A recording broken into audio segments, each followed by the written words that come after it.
Olá, pessoal. Eu sou o professor Igor, sou graduado em Química, mestre em Educação e pós-graduado em Estatística Aplicada. Na aula de hoje, nós iremos abordar testes de hipóteses. Iremos então verificar, de uma maneira tranquila, como que a gente pode resolver questões envolvendo essas hipóteses, esses testes, analisar os três tipos de gráficos, né? Gráficos de cauda inferior, gráficos de cauda superior e bicaudal. Certo? Então vamos começar. Eu peguei essa imagem aqui bem genérica que eu tirei do próprio Google, para que vocês tenham noção de que o que vocês podem pesquisar também pode ajudar vocês. Antes de iniciarmos, é importante que a gente entenda que testes de hipóteses são movimentações estatísticas que nós utilizamos para verificar se uma determinada afirmação provavelmente é verdade ou provavelmente é mentira, né? Tem mais chances de ser verdade ou não, certo? Para isso, a gente analisa três tipos de gráficos, tá? O que a gente chama de teste de cauda inferior, teste de cauda superior e o teste bicaudal. A gente precisa entender que quando nós visualizamos esse tipo de situação, existem duas hipóteses que são colocadas para jogo, certo? O que a gente chama de hipótese nula e hipótese alternativa. A hipótese nula, ela é representada por H0. Tá? E o que que seria a hipótese nula? A hipótese nula, basicamente, é aquela afirmação inicial, aquilo que querem que você assuma como verdade. Mas você, como um bom pesquisador, como um bom profissional, que sempre questiona tudo e procura evidências científicas para comprovar aquilo que você acha, você propõe a sua própria hipótese, que é o que a gente chama de hipótese alternativa, que é representada por H1 ou, em algumas literaturas, como HA. Tudo bem? E aí, existem alguns tipos de deduções que a gente utiliza para representar os tipos de testes que nós temos. No caso, quando nós temos um teste de cauda inferior, é quando nós achamos que a nossa média é menor do que a média da informação inicial. E é importante que a gente entenda que aqui nesses testes de hipóteses nós iremos trabalhar com médias, certo? Então, digamos que uma pizzaria diga que todas as entregas delas são feitas em média em 30 minutos. Você questiona isso e você acha que essa média ela é menor. Logo, você vai ter então um teste de cauda inferior. Como que ficaria a sua hipótese alternativa? A sua hipótese alternativa ficaria como? Isso quer dizer que a minha média, a média que eu acho que é menor que a média da pizzaria. E aí a gente sabe que a média pode ser representada por esse símbolo aqui, que é o mi, certo? Então, se eu acho que a minha média é menor, né, do que a média da afirmativa que querem que eu assuma como verdade, a minha hipótese alternativa é escrita dessa maneira, ó. A minha média é menor do que a média nula. Por que média nula? Porque a hipótese nula é a afirmação que querem que eu assuma como verdade, que é inicialmente descrita, tá? Se eu estiver errado, né? Se eu estiver errado e a hipótese nula estiver correta, a afirmativa inicial estiver correta, isso quer dizer o quê? Que a minha média não vai ser menor, ela vai ser maior ou igual que a média nula, que é a média inicial. Tudo bem? Então, no teste de cauda inferior, a minha média ela é menor do que a média nula, tá? E se eu estiver errado e a hipótese nula estiver correta, a minha média não vai ser menor, ela vai ser maior ou igual, tá? E esse gráfico aqui, professor, o que que ele significa? Existe esse gráfico, né, que representa toda uma área probabilística, certo? E esse gráfico, ele vai apresentar duas regiões, uma área de rejeição e uma área de aceitação. Por que que a gente chama de teste de cauda? Esse gráfico ele pode apresentar até duas caudas. As caudas são as extremidades, ó. Eu tenho a cauda esquerda e eu tenho a cauda direita. Quando eu tenho um teste de cauda inferior, Uma dessas duas caudas, no caso a cauda da esquerda, ela é representada pelo que a gente chama de área de rejeição. Você vai realizar um cálculo matemático, que é o cálculo que a gente chama de T calculado, que é o cálculo do T de student.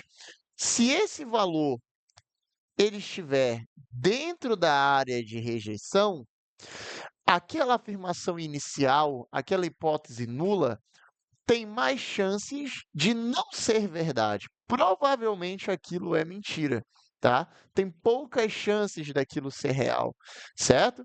E aí eu já vou te mostrar como que faz esses cálculos, tá? A gente está analisando teoricamente ainda. Então, quando eu tenho o teste de cauda inferior, tá? A minha média, a média que eu acho que é, tá? A média que eu acho que é, ela vai ser menor do que a média que a questão quer me fornecer. Se eu estiver errado e a hipótese nula estiver correta, a minha média, ó, ela não vai ser menor, ela vai ser maior ou igual. É o oposto. E o meu gráfico, a minha área de rejeição se encontra à esquerda, né? Essa área de rejeição, ela é dividida pelo que nós chamamos de T crítico, que é o T crítico que a gente calcula lá no intervalo de confiança, né? Que a gente já aprendeu em outros vídeos, aí recomendo que vocês assistam os vídeos aqui de intervalo de confiança, certo? Então, à esquerda, área de rejeição. À direita é o que a gente chama de área de aceitação. Você vai fazer um cálculo matemático, que eu já vou te mostrar que cálculo é esse. Se esse número estiver dentro da área de aceitação, a hipótese nula provavelmente é verdadeira, tá? Pulamos então para o teste de cauda superior. Quando eu tenho um teste de cauda superior, isso quer dizer o quê? Que o que eu acho que é verdade é maior do que o que a questão quer me fornecer inicialmente. Tudo bem? Então a questão ela vai te dar uma hipótese nula, uma afirmativa inicial. Olha, a pizzaria entrega em média em 30 minutos. E aí você acha que é mais, você acha que é maior. Então você tem um teste de cauda superior. A sua média é maior que a média nula. Se você estiver errado e a questão estiver certa, né, a sua hipótese nula estiver correta, a sua média não vai ser maior, ela vai ser menor ou igual, é o oposto. E sempre que eu tenho um teste de cauda superior, a minha área de rejeição ela se encontra à direita, sempre à direita, com valores positivos. Aqui na área inferior, né, os valores eles são tratados de maneiras negativas, tá?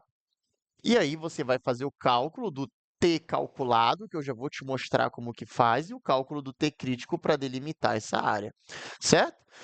E por último, o que eu chamo de teste bicaudal. A questão ela vai te dizer se ela quer um teste bicaudal, tá? A maioria das questões elas te dizem, olha, eu quero um teste bicaudal. E o teste bicaudal é quando você não quer assumir tantos riscos, tá? E aí você diz assim, olha, o que eu acho não é maior nem menor. O que eu acho é diferente. Eu só digo que é diferente daquilo, certo? Então, ó, a minha média é diferente da média da questão. Se eu estiver errado e a questão estiver correta, a minha média vai ser igual, tá? Pessoal, isso aqui, tá? Isso aqui são só expressões, tá? São só expressões matemáticas, tá?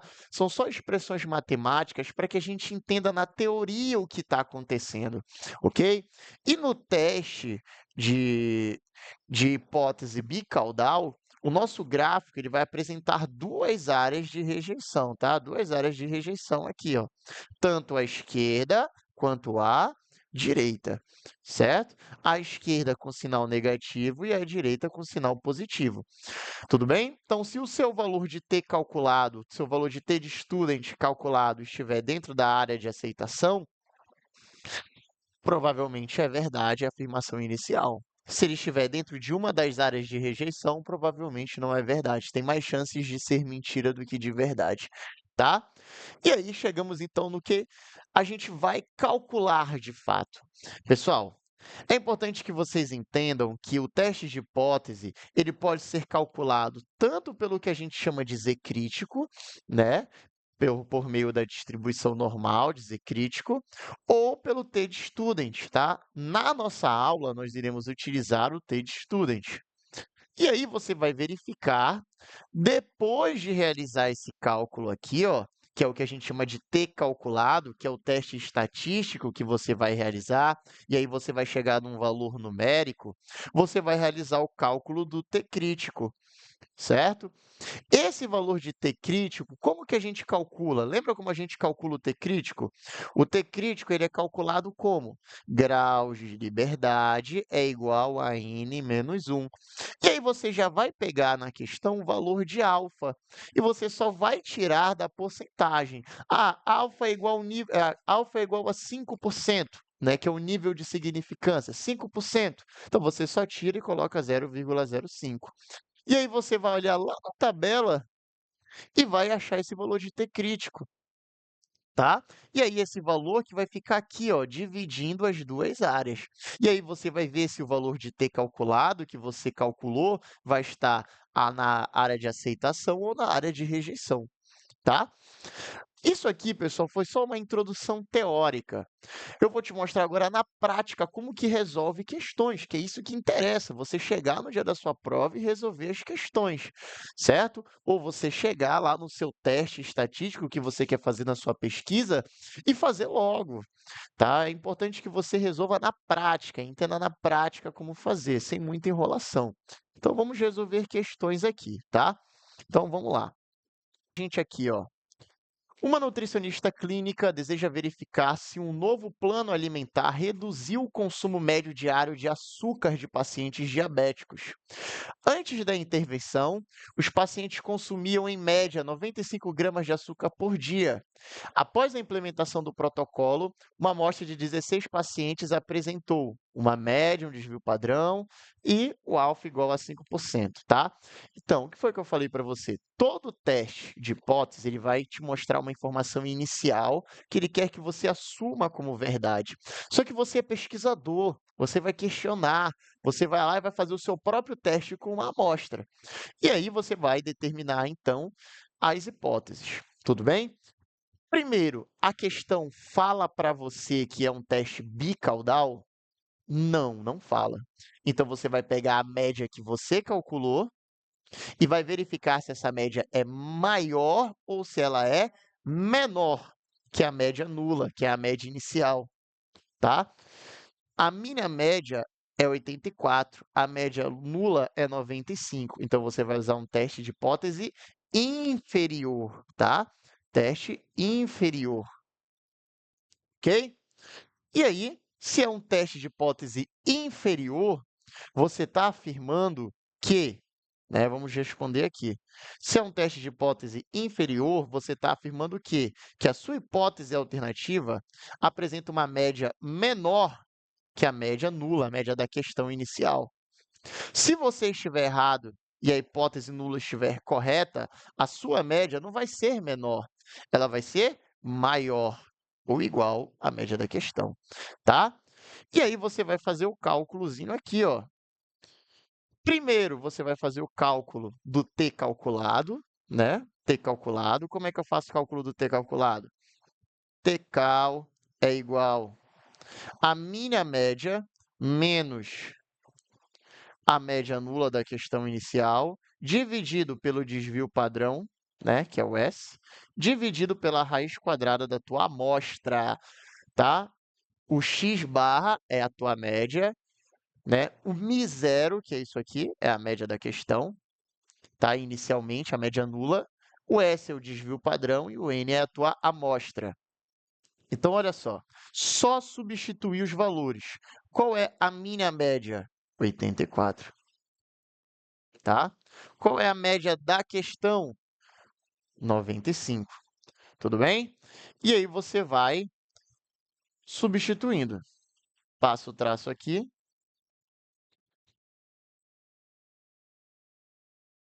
tá? E aí, o meu desvio padrão 14. Dividido pela raiz da amostra. Qual é a minha amostra? Está dizendo no comando, amostra 16, né? E aí você vai agora só na calculadora, tá? Faz por partes para você não se confundir. 84 menos 95, né? É menos 11. Dividido, opa, a nossa amostra é 16, está aqui, ó. Dividido, aí você faz na sua calculadora, 14 dividido pela raiz quadrada de 16. 14 dividido pela raiz quadrada de 16 é 3,5. E aí você vai fazer menos 11 dividido por 3,5. Isso aqui vai dar menos 3,14, tá? Um valor negativo mesmo, não se assustem, tá? Menos 11 dividido para 3,5. É isso. Agora a gente vai fazer o nosso cálculo do T crítico. Como que eu calculo o T crítico? Graus de liberdade é igual a n menos 1, tá? N é minha amostra, que é 16, menos 1, 15. E o alfa você tira da porcentagem, é 5%, então você vai ver 0,05, tá? E aí você vai ver graus de liberdade e o alfa lá no unicaudal, tá? Porque se é superior ou inferior, é unicaudal, tá? E aí você vai olhar agora 15 e 0,05 lá na tabela do T crítico. Vamos lá? 15 graus de liberdade. E você vai olhar no unicaudal 0,05, descendo, descendo, descendo, 1,753, né? 1,753. Esse é o nosso T crítico, tá? 1,753. Para fechar agora, você monta o gráfico, né? Subiu a montanha, passa o traço embaixo. Esses gráficos estão horríveis. Se é inferior, você pinta a área de rejeição na esquerda, tá? Ó. E se é inferior, o seu T crítico ele tem que ter um valor negativo. Então você só vai colocar um sinalzinho de menos aqui, ó. Acabou, só um sinalzinho de menos, tá? E aí você escreve ele negativo. Ó, menos 1,753. E aí você vai verificar se o seu T calculado ele está na área de rejeição ou na área de aceitação. Tomem cuidado, tá, pessoal? Porque quando a gente trabalha com números negativos, as pessoas acabam confundindo para saber quem é maior, quem é menor, certo? Menos 3,14, tá? Ele se encontra aqui para a esquerda. Ele é um número muito mais negativo do que menos 1,7, tá? Então, ele segue para a área de rejeição, tudo bem? Caso você fique com dúvida em relação a isso, imagina uma escala com um zero no meio. Quanto mais à esquerda eu vou, mais negativo eu vou ficando, tá? Então, eu tenho um número que menos 3,14 é muito mais negativo do que menos 1,7, tá? Então, se encontra na área de rejeição. Logo, você conclui como? Rejeita-se H0, tá? Rejeita-se a hipótese nula. Então, provavelmente, né, essa ideia de consumo médio de 95 gramas de açúcar por dia não é um fato. Provavelmente é mentira. Tem mais chances de não ser verdade, né? Falando de uma forma probabilística. Tudo bem? Então, rejeita-se H0. Esse é um teste inferior. Para a gente fechar, então, pessoal, uma empresa desenvolvedora de programas terapêuticos afirma que determinado protocolo psicológico promove redução média de exatamente 4 pontos em um índice de estresse após 60 dias. Uma psicóloga suspeita que o valor real possa ser diferente do informado pela empresa. Para investigar, avaliou uma amostra de 12 pacientes e encontrou a sua própria média amostral, seu desvio padrão e seu nível de significância. Pessoal, sempre segue o mesmo padrão.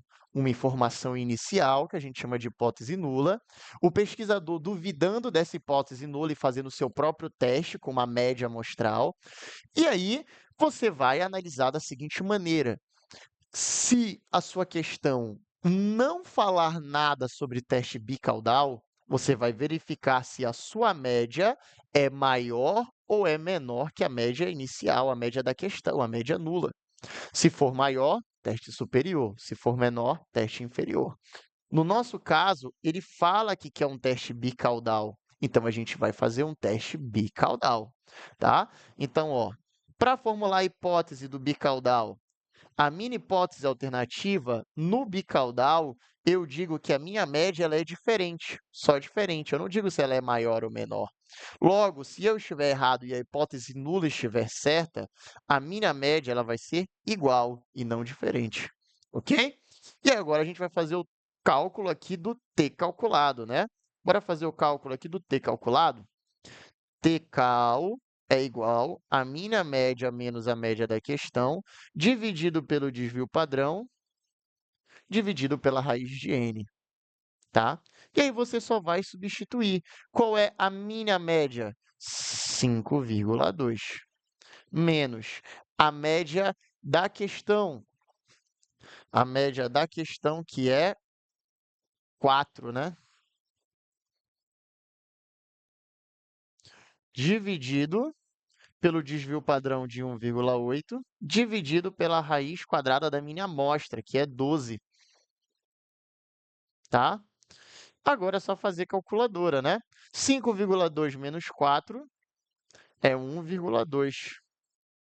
E aí você vai jogar isso aqui na sua calculadora. 1,8 dividido pela raiz quadrada de 12 dá 0,51. E aí você vai fazer 1,2 dividido para 0,51. Dá 2,35, tá? Esse é o nosso t calculado. Agora a gente faz o cálculo do t crítico, tá? Então vamos lá. T crítico, a gente usa graus de liberdade é igual a n menos 1 e o valor de alfa. N é minha amostra, que é 12, menos 1 é 11, tá? O meu alfa, que é o nível de significância, 5%, você tira da porcentagem, 0,05. E aí você vai olhar lá agora onde está escrito bicaudal, tá? Se é inferior e se é superior, é unicaudal, ok? Se é bicaudal, você olha lá na tabela de T de Student, onde está escrito bicaudal, ok? Então, graus de liberdade 11 e alfa 0,05 na bicaudal. Então, ó, bicaudal 0,05 e 11. Tá aqui, ó, achamos. 2,201. E quando você escreve o T crítico em um teste bicaudal, você coloca mais menos 2,201.